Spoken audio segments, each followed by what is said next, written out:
अस्सलाम वालेकुम दोस्तों, मैं हूं खालिद रज़ा और आप देख रहे हैं रज़ा इलेक्ट्रॉनिक्स यूट्यूब चैनल। दोस्तों, जैसा कि हमारे काफ़ी सारे दोस्त वाइंडिंग मशीन लेना चाहते हैं, लेकिन दोस्तों मैं आपको आज ये बताना चाहता हूं कि वाइंडिंग मशीन लेना बिल्कुल आसान है, लेकिन इसे चलाना थोड़ा सा मुश्किल है। जी दोस्तों, इसके बहुत सारे सेटिंग हैं जिन्हें हमें समझने की ज़रूरत है। अक्सर बंदे ये वाइंडिंग मशीन लेके फंस जाते हैं और इसे सही तरह से ऑपरेट नहीं कर सकते। फिर वो ये समझते हैं कि उनकी मशीन जो है वो ख़राब मिल गई है, उन्हें सही मशीन नहीं मिली है। तो दोस्तों, जैसा कि मैं बता चुका हूं कि इस मशीन को लेना आसान है, इसे चलाना थोड़ा सा मुश्किल है। चलाने के लिए इसके सारे सेटिंग को आपको अच्छी तरह से समझना होगा और इसी की सारी सेटिंग मैं आपको इस वीडियो में दिखाने वाला हूं। तो मजीद आगे बढ़ने से पहले मैं नए आने वाले तमाम दोस्तों से गुजारिश करूंगा कि अगर अभी तक उन्होंने हमारे चैनल रज़ा इलेक्ट्रॉनिक्स को सब्सक्राइब नहीं किया तो काइंडली इसे सब्सक्राइब कर लें और साथ में बेल आइकन भी लाजमी प्रेस कर दें कि मेरी नई वीडियो का अपडेट आपको मिलता रहे। तो चलिए दोस्तों, शुरू करते हैं। दोस्तों, ज़्यादातर पंखे जो हैं वो 32 सलाट के और 36 सलाट के होते हैं। जैसा कि यहाँ पे आप देख रहे हैं कि यहाँ पे एक 36 सलाट का स्टेटर है और अंदर 6 कॉइलें हैं और ऊपर 12 हैं, तो इसकी डाई अलग है। इसी तरह ये 32 सलाट वाले पंखे हैं, अंदर 8 कॉइलें होती हैं, ऊपर 8 कॉइलें होती हैं, तो इसकी डाई अलग होती है।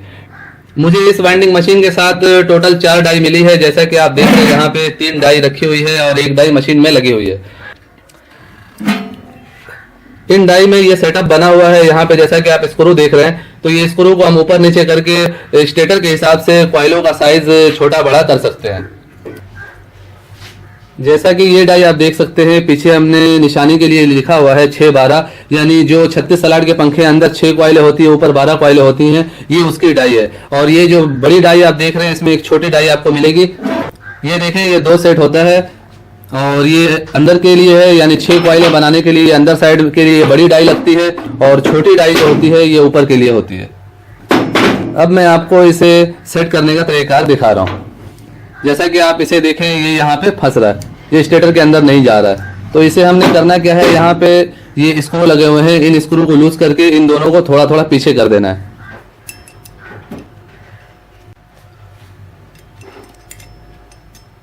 ये एल की स्क्रू लगे हुए हैं इसमें सारे, ये मैंने इसे थोड़ा सा पीछे की तरफ कर दिया है और इसे भी थोड़ा से पीछे की तरफ कर देंगे। ये देखें, ये जितना हम लूज कर देंगे, जितना बड़ा साइज करना चाहें ऊपर नीचे कर सकते हैं। इस डाई के जरिए हम जितना चाहें कॉइलों का साइज छोटा करें या बड़ा करें, ये हमारे ऊपर है। तो बहुत ज्यादा छोटा साइज भी नहीं करना है, इस डाई को इतना इस हिसाब से रखना है कि थोड़ी पीले रहे। बिल्कुल आप जाम करके इसमें नहीं बनाएंगे। अगर जाम करके बनाएंगे उस सूरत में साइज जो है वो सही नहीं बनेगा, कॉइलें सही नहीं बनेगी। तो थोड़ा सा पिले आपने रखना है और बहुत ज्यादा पिले भी नहीं रखना है। इतना आप इसे लूज करें, इतना गैप दें कि ये आसानी के साथ अंदर की तरफ चली जाए। ये आप देख सकते हैं अंदर वाले कॉइलों पे ये बैठ चुका है।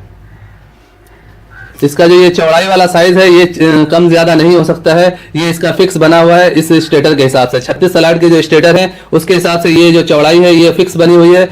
आप लंबाई को ऊपर नीचे कर सकते हैं जिस तरह से। अगर आपके पास पतला स्टेटर आ गया तो आप इसे खोल के नीचे की तरफ कर देंगे, अगर इससे भी चौड़ा स्टेटर आ जाता है तो आप इसे खोल के ऊपर की तरफ कर देंगे। तो ये हमने इसका डाई सेट कर लिया। इसी तरह हम ऊपर वाले डाई को सेट करेंगे। जैसा कि ऊपर वाला डाई ये देखें, ये छोटा वाला है, तो इसे भी हम इस तरह से लगा रहे तो ये नहीं आ रहा, तो हम इसे थोड़ा सा खोल देंगे। ये आपको पंखा बनाते बनाते एक सही अंदाजा हो जाएगा कि हमें कितना लूज और कितना टाइट रखना है कॉइलों का साइज को। इसमें आप इतना छोटा रखें साइज को कि यहाँ पे आके आपका जो ये लोहा है, ये स्टेटर का जो पतरियां हैं, इससे ज्यादा बड़ी रहें और पेपर से, ये जो पेपर डले हुए हैं पेपर से बड़ी ना होने पाए।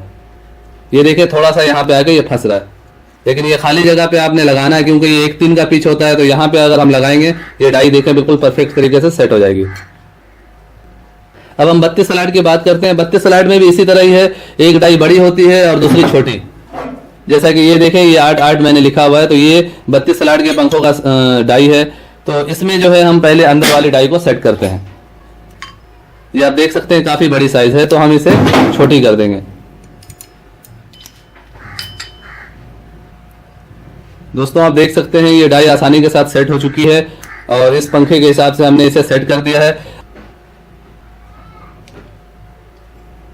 ऊपर वाले डाई को भी हम इसी तरह ही सेट करेंगे। ये देखिए, ये भी बड़े साइज का बना हुआ है, ये मोटी स्टेटर के लिए सेट किया गया था। अभी स्टेटर थोड़ी पतली आ गई है, तो हम इसे छोटा करेंगे। 32 सलाड और 36 सलाड के पंखों के साइज में थोड़ा सा फर्क होता है, जब आप बनाएंगे तो आपको समझ में आ जाएगी। तो सबसे पहला काम यही होता है कि पंखों की कॉइलों का साइज का नाप लेना, इनका सही साइज का अंदाजा करना। अगर साइज गलत होंगे तो आपके पंखे की वाइंडिंग सही नहीं होगी। तो ये साइज का मसला हल हो गया। अब हम आते हैं आगे की तरफ। अब हम इस स्टेटर को इसमें सेट करेंगे और इस डाई को सेट करने का तरीकार पे बात करेंगे। जैसा कि यहाँ पे हमारे पास 36 सलाड का फैन का स्टेटर है और इसके साइज को हमने सेट कर दिया है। तो अब हम ये देखें, ये स्क्रू इसके पीछे लगी हुई है, ये स्क्रू खोल के और यहाँ पे लगा देंगे और यहाँ पे ये जगह बनी हुई है, यहाँ पे ये स्क्रू आके लगेगी। अब देखिए ये साइज में फर्क पड़ रहा है, ये जो प्लेटें हैं ये इसे अंदर जाने नहीं दे रही हैं, तो इन प्लेटों को भी खोलना है हमें। यहाँ पे ये स्क्रू लगे हुए हैं, इन स्क्रू की मदद से हम इसे खोल लेंगे, फर्क कर देंगे।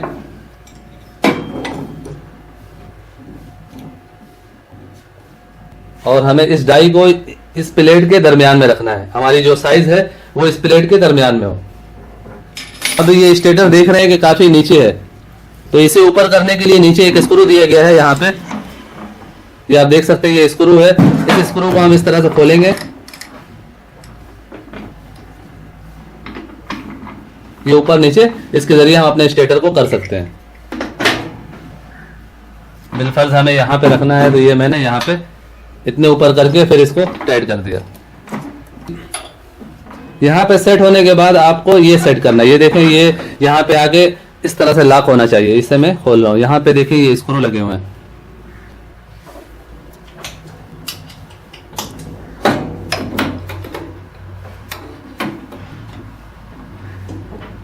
यहाँ इसे आगे की तरफ करके यहाँ पे एक छोटा सा कट बना हुआ है, ये कट जाकर यहाँ पे लॉक हो जाता है। फिर इसे हमें टाइट कर देना है। बहुत ज्यादा जाम भी नहीं रखना है, बहुत ज्यादा लूज भी नहीं रखना है, इतना रखना है कि स्टेटर पीछे की तरफ ना आए। अब हम स्टेटर को ऐसे करेंगे, ये पीछे की तरफ नहीं आएगी। जब हम इसे इस तरह घुमाएंगे फिर ये स्टेटर हमारा पीछे आएगा। दोस्तों, इस डाई को सेट करने का तरीका आप यकीनन समझ गए होंगे। अब हम इस प्लेट को सेट करने का तरीके पे बात करेंगे। जैसा कि आप यहाँ पे देखें, ये तारें यहाँ से घूम के इस तरह से और यहाँ से इस गैप के जरिए अंदर आती हैं। तो आपको इस प्लेट को इस तरह से रखना है।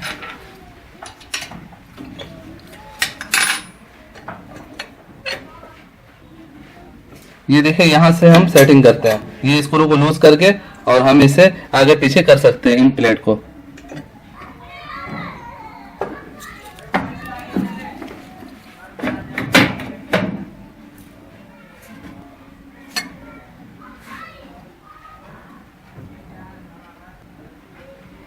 ये देखें, आप यहाँ पे देख सकते हैं, यहाँ पे हम प्लेट को इस तरह से सेट करेंगे कि ये हिस्सा जो है थोड़ा सा भी बाहर की तरफ ना रहे, बिल्कुल ये प्लेट के साथ हो जाए। और प्लेट को इतना आगे नहीं करना है कि यहाँ से ये आप जगह बंद कर दें और यहाँ से तारों की तारे जो है अंदर ना आ सकें। तो प्लेट को आपको इस हिसाब से रखना है। मामूली सा गैप भी रखना है, ये आप देख सकते हैं।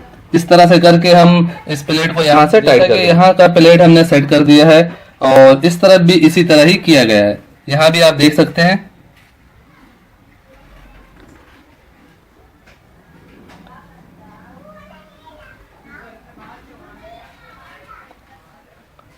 अब हम तारों को लगाएंगे, जो नंबर की तार हमें चाहिए वो तार हम पीछे के साइड जाके चेंज करेंगे। और इसे स्टेटर लगाते हुए हमें इस होल का भी खास ख्याल रखना है कि होल के पास से हमें कॉइलें बनाना शुरू करना है, क्योंकि जब हम कनेक्शन वायर यहाँ से डालेंगे तो इन होल के पास से निकलेगा, तो हमारा कनेक्शन जो पहला होगा वो यहाँ से निकलना चाहिए।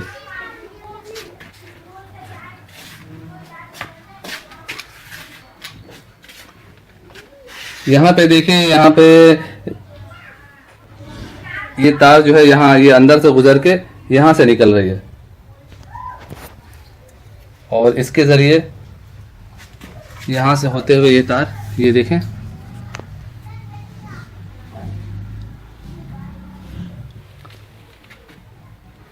तो हम ये सिल्वर की वायर को हटा के और ये यहाँ पे गीट लगा देंगे और 32 नंबर कॉपर वायर लगाएंगे, क्योंकि ये 36 सलाड का पंखा है तो हम अंदर 32 देंगे और ऊपर 31 देंगे।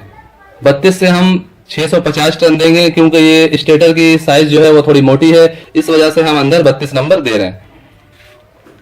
ये इस मशीन का पैनल है, यहाँ पे सारा फंक्शन है, रिवर्स फॉरवर्ड और तमाम चीज़ें यहाँ पे सेट हैं। और अंदर जो है वो एक मोटर लगी हुई है, ये गियर बक्स वाली मोटर है। अगर आपको वाइंडिंग मशीन लेनी हो तो आप कोशिश करें कि वाइंडिंग मशीन में गियर बक्स वाली मोटर हो। ये मोटर फौरन से रुक भी जाती है और ज़्यादा लोड भी नहीं लेती। मेरे पास 750 वाट का इन्वर्टर है, जिसके ज़रिए मैं ये मशीन चलाता हूँ। लोड पे ये मशीन 500 वाट्स लेती है। और अब हम यहाँ पे तार को चेंज करने जा रहे हैं। दोस्तों, जैसा कि मैंने यहाँ पे 32 नंबर वायर लगा दिया है, ये कॉपर की वायर है। और वायर लगाने के बाद ये जगह जो आप देख रहे हैं, यहाँ पे एक कपड़ा लगाया गया है और इसकी मदद से यहाँ पे एक आप तारों को लूज टाइट कर सकते हैं। यहाँ पे स्क्रू लगा हुआ है, इस स्क्रू को आप लूज टाइट करके तारों का जो है लूज टाइट कर सकते हैं। इन तारों को हमें एक अंदाजे से लूज रखना होता है कि ज़्यादा टाइट भी नहीं हो, ज़्यादा लूज भी नहीं हो, तो वो आप चलाते चलाते आपको समझ में आ जाएगी।